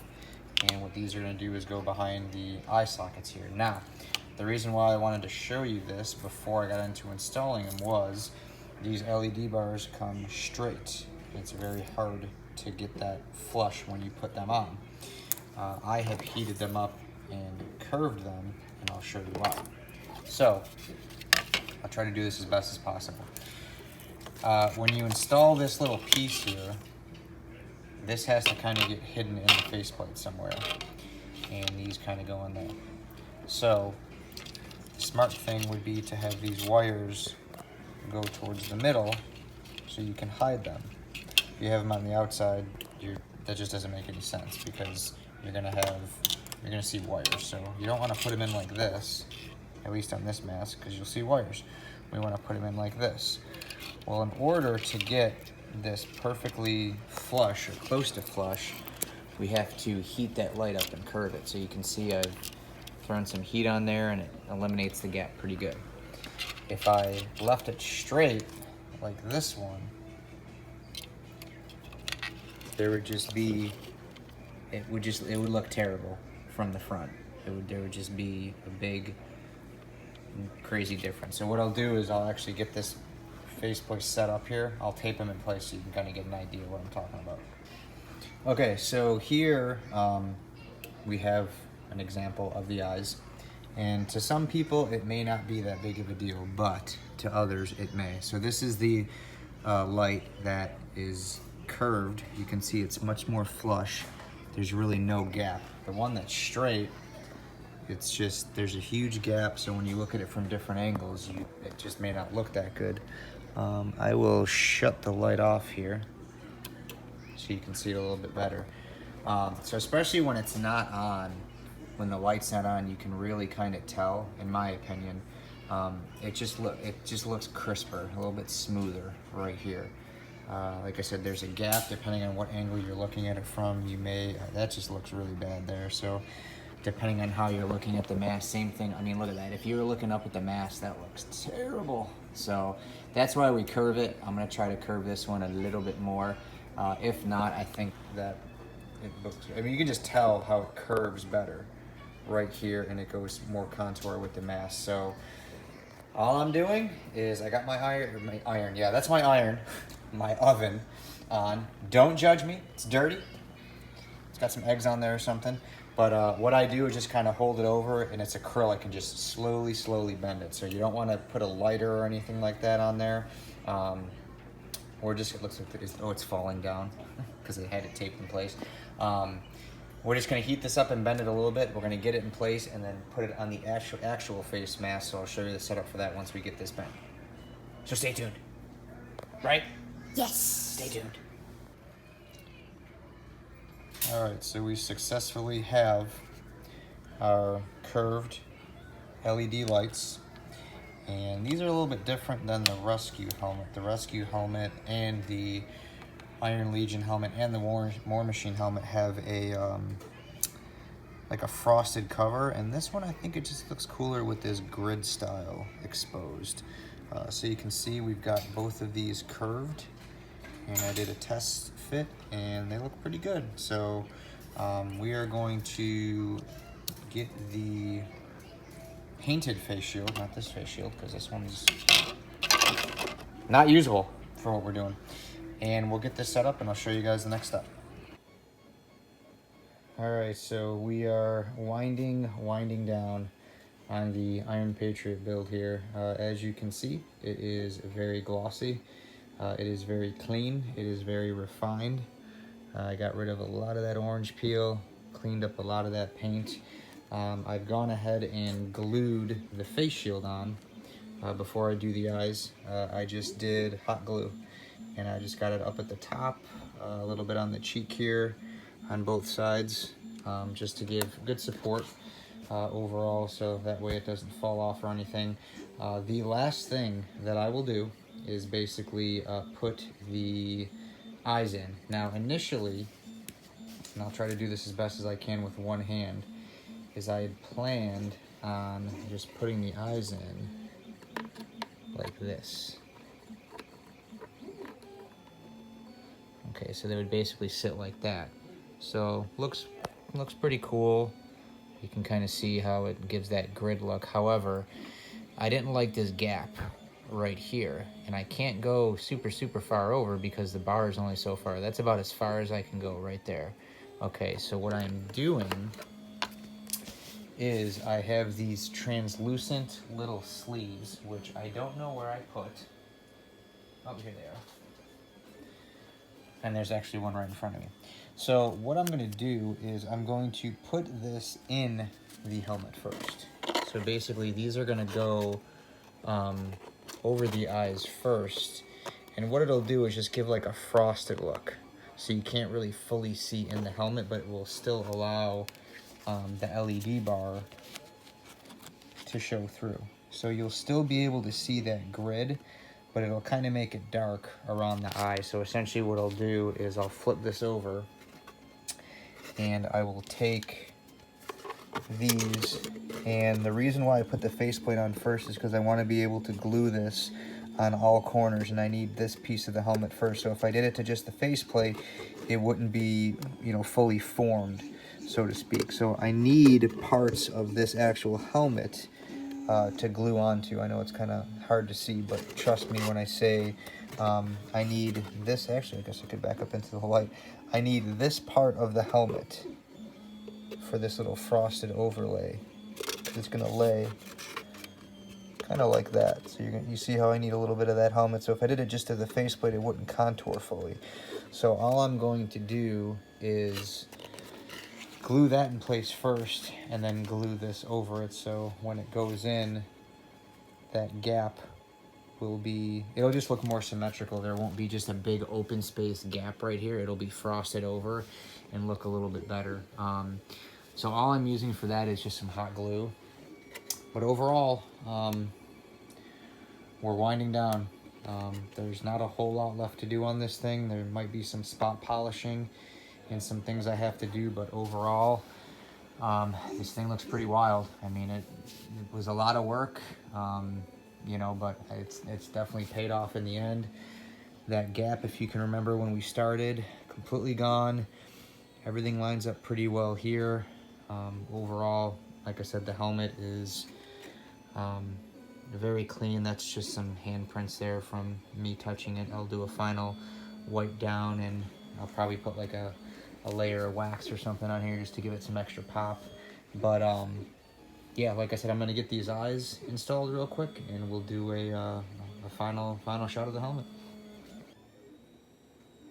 All right, well, I just want to show you real quick the overlays that I put in before we get the LEDs in, just to kind of show you the method to my madness. So these are just an opaque overlay that are hot glued in place, and like I said, what it kind of does is it kind of shields what's going on from the outside. You know, there's going to be a light inside there, so it's going to kind of literally shed some light on the inside of the helmet, and this will just kind of help it hide it and mask it. It is opaque, so you can see my finger there, so the LED will shine through, but I believe that having this here is better than just having an open gap on the side of the mask there. So that definitely flows a lot nicer. All I did was hot glue it in place, and you can see that upper wall that I needed for support, so that way I could kind of curve it and bend it. I did heat these up with a hair dryer just to give it that easy natural curve, so it is glued nice and flush. And all we have to do now is pop the LEDs in.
Alright, well that is it. That is a wrap on Iron Patriot finally. So I hope you guys enjoyed the video. I know there was a lot of content in there.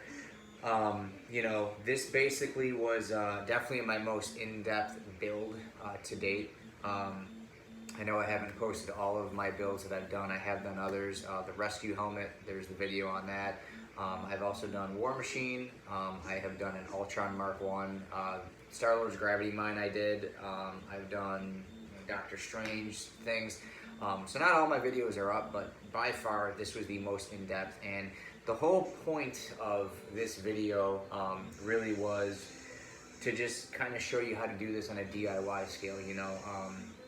This was all, you know, made and, you know, transformed with things that you can get from Walmart, Lowe's, Home Depot, yada yada. So as these videos progress, we will be moving along more to a professional level where I will show things like air-driven DA sanders, different types of fillers, you know, the painting process using an HVLP gun, you know, a professional spray gun with a compressor versus an aerosol. There's a lot more work when you use things like aerosol and you're doing things by hand. It takes a lot longer. So keep that in mind. Don't get discouraged if these things take a while. I did not track how long this helmet took me to make. I will for the next one. My next project is the Mark 85, which I've already started. So I'm kind of keeping track on how long it takes. But keep in mind, this is your creation. You know, when I first started this, you know, I was spraying the blue, and I was like, ah, man, I don't know if I like that blue. You know, looking at some of the pictures, I'm like, the blue in the Iron Patriot's a little bit darker. But, you know, sitting back and looking at it, and I'm like, you know what, when you do these helmets, and this is for everyone viewing, this is your creation. This is, you know, your imagination, your vision, set on a platter. So it doesn't have to be perfect. It doesn't have to look exactly how it does in the movie. I am a little bit OCD. I wanted to make this thing as shiny, as glossy, and realistic as possible, but I knew that using these home aerosols, you get overspray and you get graininess and you get dead spots. So I wanted to show you guys, like, hey, you can still make a helmet look awesome, or make anything look awesome with an aerosol can, and with, you know, consumer grade products, but there's additional steps after that. So I think, for the fact that this was not painted in a paint booth, it was used with just Krylon and Rust-Oleum, you know, aerosols, I think it came out very good. I'm sure there are others out there that are better. I don't have a resin printer. You can probably hear my printer going off in the background. It's just a standard CR10S. That's all I'm printing on. I use mostly Hatchbox and Solutech filament. I am trying out some new filaments though, so I'll have some videos up on those. But this, like I said, I'm a hobbyist. This is just something I love to do. My kids get a kick out of it. You can kind of see behind me, I've got all kinds of Marvel stuff. We're huge Marvel fans, so I really just do this because it's fun. I really enjoy, like I said, taking an idea and turning it into something real. And like I said, let these prints, let these creations, whether it be a drawing, whether it be a painting, whether it be a 3D printing, whether it be a sculpture, make them yours. You know, anybody can copy something. Anybody can take a picture and trace it on a piece of paper and say, oh, I did this. No. The part of getting better is failing. And, you know, there were some failures, or I should say learning curve moments in this mask, where I went back and did some things. I had to retouch things. Again, I'm a little OCD, but, you know, I'm not a professional painter or whatever and blah, blah, blah. I've said before, there's still a big learning curve to doing 3D printing. I used to just print things, and I didn't care about layer height, speed, whatever. I just wanted to get them printed done as fast as I could. And I'm learning, okay, let me adjust my speed, let me adjust my height, let me adjust my shell, let me adjust my initial layer. There's a lot of things that if you fine tune those printing aspects will make all this easier. And moving forward, like I said, we are going to show more of the professional side of finishing these using, you know, a DA air sander, you know, an HVLP gun, a spray gun. I've got my whole workshop put up. So, you know, if you guys still like seeing these DIY videos, please comment and let me know. But, you know, the idea is, you know, you can go out and get a compressor, you can get a basic paint gun at Harbor Freight. Your setup just needs to be a little bit different. I am in a more humid area. I am in Florida, so there's several times where the humidity really made it a lot tougher. So, you know, understand that when I make more of these videos, I'm going to kind of post up the trials and tribulations that I'm having, so you guys understand, like, hey, it's not just me. And there were some times where I was using the filler primer and I didn't let it sit too long, and it would get, you know, gunky and all tore up by the sandpaper, and I had to redo it. So I think for future videos, I'll kind of show what can happen, you know, if you don't wait too long or things like that. I had mentioned one time in the video that time and patience, they are a friend and an enemy. Time is your friend, patience can be your enemy, because if you don't have the patience and you don't wait long enough, you can end up having to redo everything. And that did happen a couple times. I didn't wait long enough for the paint to set, and I put the tape over it, and I had to, you know, polish back over it. Luckily, in the end, everything worked out really well. I'd say the only thing I'd want to change on this helmet is the silver, because it's metallic.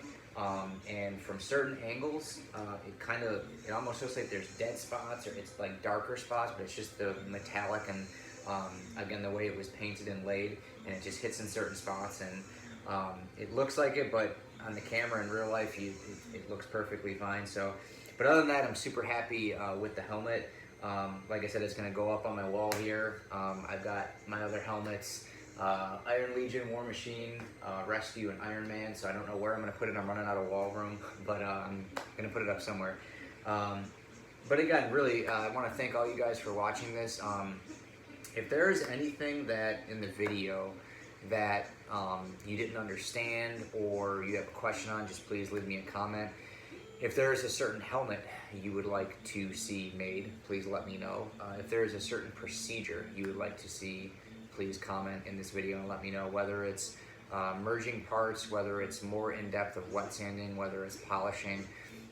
Like I said, I have a plethora of tools. I have HVLP guns, I have DA sanders, I have micro and mini polishers, but I didn't want to dive into it right away on this video because not everyone is going to have $500-600 to dump into some tools when they just probably bought a $400 or $500 printer. So if more pro videos are what you want, please comment and let me know.